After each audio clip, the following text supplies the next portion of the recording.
په کابل کې هر کال د بزګر میله او د کرنیزو محصولاتو نندارتون جوړیږي چې د لاسي صنایعو په ګډون پکې بېلابېل محصولات نندارې ته وړاندې کیږي.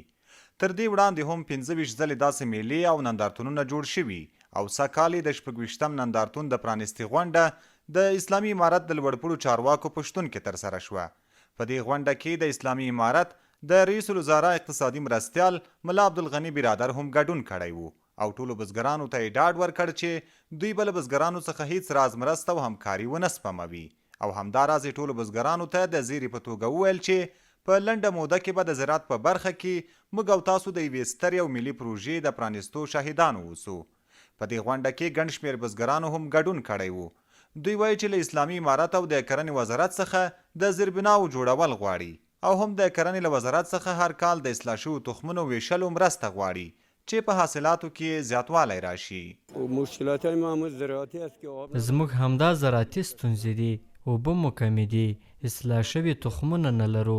تیر کال هم وچکالي وه، حاصلات مو کم وو. زموږ غوښتنه دا ده چې د کرنې وزارت راسره په خپل وخت د اصلاح شویو تخمونو مرسته وکړي. د بزګر میلې او د کرنیزو محصولاتو په 26 نندارتون کې په 244 غرفو کې بېلابېل وطني تولیدات او افغان محصولات نندارې ته ښودل شوي. په یاد نندارتون کې ټول ګډونوال خوښ دي چې وطني محصولات معرفي او ورته بازار موندنه وشي، خو ځینې بیا وایي چې دوی د بسته‌بندۍ او پروسس په برخه کې لا هم ستونزې لري او غواړي چې په دې برخه کې د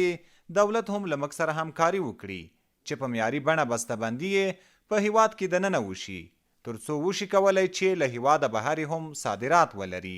مشکلات په دې لري ځکه موږ ته بسته‌بندي مرکزونه جوړ شي یا سړې خونې جوړې شي، موږ کولی شو چې په ډېر ښه حالت سره وکولی شو چې نورو ملکونو ته یې صادر کړو، د خپل امنیتي ځواکونو سره قرارداد وکړو، ځکه د اتحادیې انجمنونه چې دي دا ډېر مظلوم خلک دي او دې خلکو سره هېچا همکاري نه ده کړې. د کرنې اوبو لګولو وزارت ویاند وایي چې دا ډول نندارتونونه جوړول د افغان صنعتکارانو، بزګرانو او په ټوله کې د وطني تولیداتو لپاره ډیر مهم دي چې افغاني محصولاتو ته پکې ښه بازار موندنه وشي او زیاتوي چې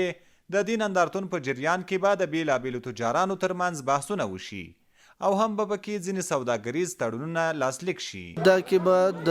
تجارانو په مابین کې مجلسونه او تړونونه سره کیږي او دغه رقم د ملي تجارانو او د بین المللي تجارانو په مابین کې مجالس به کیږي، تړونونه به لاسلیک کیږي، سوداګریز تړونونه به لاسلیک کیږي او دا کې د دولت او د تجارانو په مابین کې به تړونونه لاسلیک کیږي. په کابل کې هر کال د بزګر میلې په نوم نندارتون جوړیږي. سږکال هم د دې نندارتونونو په جریان کې 26 نندارتون جوړ شوی دی چې په 244 شاوخوا غرفو کې بېلابېل لاسي صنایع او نور افغان محصولات نندارې ته ایښودل شوي دي. د کرنې وزارت وایي چې په دې نندارتون جوړولو سره به د افغان محصولاتو لپاره هم په داخلي هم په نړیواله کچه بازار موندنه وشي. عزت الله احمدزی، CMG، کابل.